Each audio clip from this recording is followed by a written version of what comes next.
Market లో invest చేసి మీ డబ్బులు డబుల్ చేసుకోవాలనుకుంటున్నారా? సుందరరామిరెడ్డి గారి లైవ్ సెమినార్ కి అటెండ్ అవ్వండి. నమస్తే, welcome back to Suman TV. ప్రస్తుతం మనతో పాటు ఉన్నారు సీనియర్ పోలీస్ ఆఫీసర్ రెడ్డన్న గారు. సార్తో మాట్లాడదాం. నమస్తే సార్. నమస్కారం అండి. సార్, భారతదేశంలో ఉన్నటువంటి స్లీపర్ సెల్స్ రోహింగ్యాల మధ్య పెద్ద చర్చ జరుగుతుంది. అసలు ఈ రోహింగ్యాల అంటే ఏంటి, స్లీపర్ సెల్స్ అంటే ఏంటి, అసలు వీళ్ళు ఎలా వచ్చారు, ఎక్కడి నుంచి వచ్చారు అంటే దాని గురించి ఒకసారి. రోహింగ్యాలు మనకి బంగ్లాదేశ్ నుంచి వచ్చారండి. భారతదేశంలో చాలా ప్రదేశాల్లో ఈ రోహింగ్యాలు ప్రాకిపోయారు. ఎక్స్పెషలీ ఏమైందంటే మనకి కలకట్టా నుంచి ఒక 100 కిలోమీటర్స్లో ఒక నది దాటితే మనం వెస్ట్ బెంగాల్లోకి వచ్చేస్తాం. ఆ విధంగా వేల సంఖ్యలో దాదాపు ఒక 10 ఏళ్లుగా బార్డర్ క్రాస్ చేసి కలకట్టాకు వచ్చి కలకట్టా నుంచి వివిధ ప్రాంతాలకు, హైదరాబాద్ దగ్గర నుంచి, బాంబే దగ్గర నుంచి, ఢిల్లీ దగ్గర నుంచి అన్ని ప్రదేశాల్లో ఈ రోహింగ్యాలు వచ్చి చేరిపోయినారు. వీళ్ళు వచ్చినప్పుడు కలకట్టాలో అయితే నాకు చెప్తే 6-7% దాకా వీళ్ళు ఉన్నారు అని, రోహింగ్యాలే ఉన్నారు.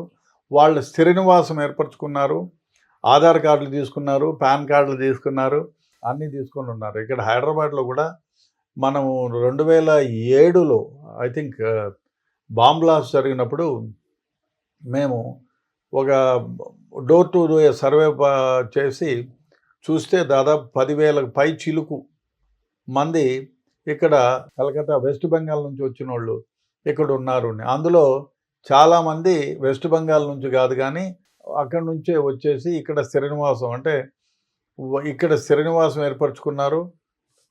ఏర్పరచుకొని చాలామందికి ఇక్కడ ఆధార్ కార్డులు ఉన్నాయి, మిగతా హౌస్ హోల్డ్కి సంబంధించి అన్నీ ఉన్నాయి ఇక్కడ.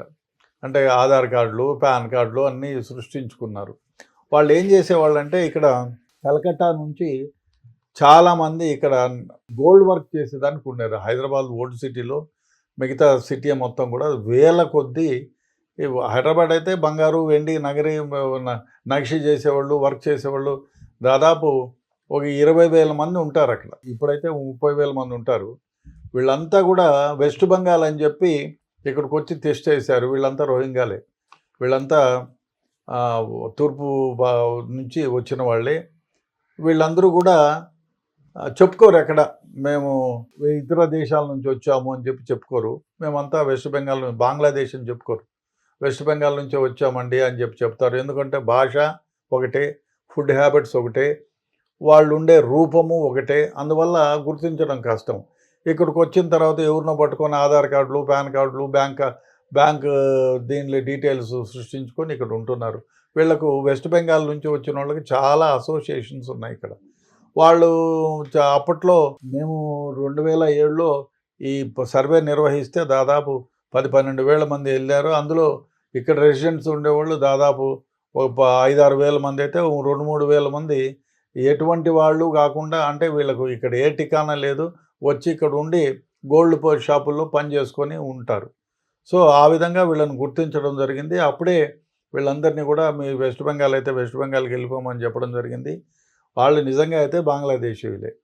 ఎందుకంటే వాళ్ళు బెంగాలీ మాట్లాడతారు, వీళ్ళు బంగ్లా మాట్లాడతారు, ఏమీ ఉండదు, ఫుడ్ హ్యాబిట్స్ సేమ్, కాబట్టి గుర్తించలేని పరిస్థితి.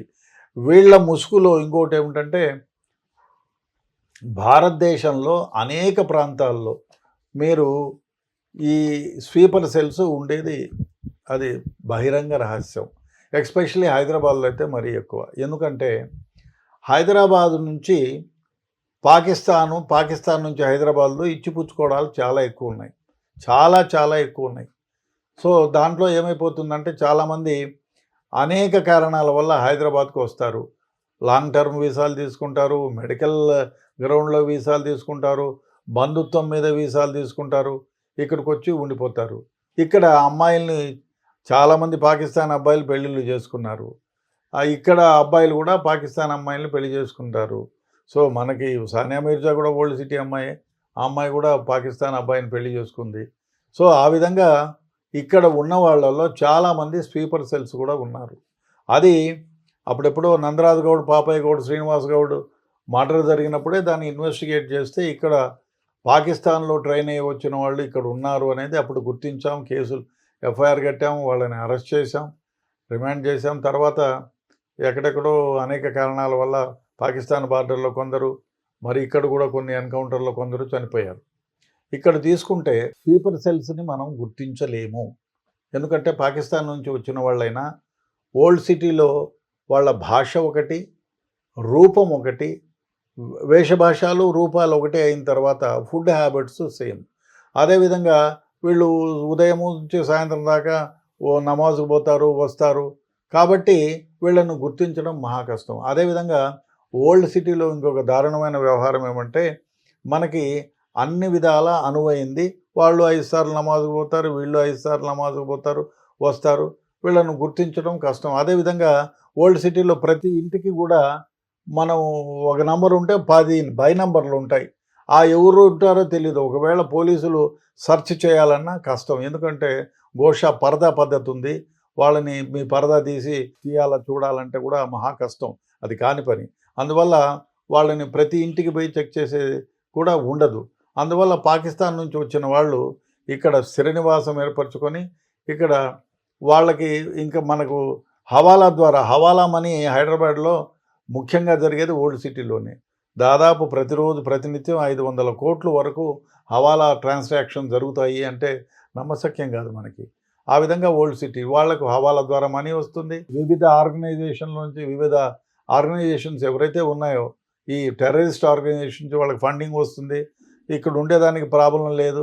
అదే కాకుండా ఇంకో దరిద్రమైన వ్యవహారం ఏమంటే, ఓల్డ్ సిటీలో ఇండ్లు గుర్తించడం కష్టం. దాంతోపాటుగా ఎవరైనా ఈజీగా వాళ్ళకు 5,000 ఇచ్చేవాళ్ళు రెంట్, ఇంకో 2,000 ఎక్కువ ఇస్తామంటే వాని ఆధార్ కార్డు అడగరు, పాన్ కార్డులు అడగరు, వాని అడ్రస్ అడగరు. ఇంకోటి ఏమంటే, మామూలుగా కూడా మన కులస్తులు ఉంటే చాలు, మనకేమి ఇబ్బంది ఉండదు అని గోషా పరదా పద్ధతి ఉంటే, వీళ్ళు ముస్లింలాగానే వేషభాషణ అన్నీ ఆ వేషధారణ ఉంటుంది, గడ్డం ఉంటుంది, నమాజు 5 సార్లు పోతారు, అవన్నీ ఉన్నాయి కాబట్టి వీనికి ఇచ్చేస్తారు.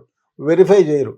ఏ ఊరోడు, ఎందుకు వచ్చాడు, వీడు ఏదైనా పని చేసుకోవడానికి చేస్తున్నాడా, లేదా స్లీపర్ సెల్గా ఉండి ఆతంకవాదులకు ఇన్ఫర్మేషన్ ఇచ్చి బాంబులు తయారు చేసి వాళ్ళకి ఇచ్చేవాడా అనేది ఎవరు ఎంక్వైరీ చేయరు. అది చేయాలి, అది జరగటం లేదు.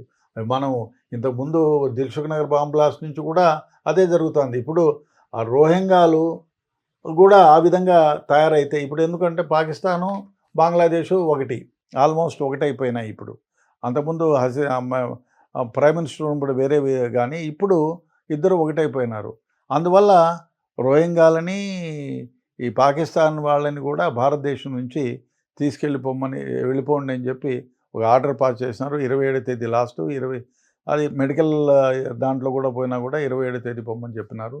అందువల్ల మనం సర్చ్ చేసి రోహింగాల్ని, అదేవిధంగా స్లీపర్ సెల్స్గా గుర్తించబడకపోయినా పాకిస్తానీల్ని హైదరాబాదు భారతదేశంలో ఇతర ప్రదేశాల నుంచి వాళ్ళని మనం డిపోర్ట్ చేస్తున్నాం.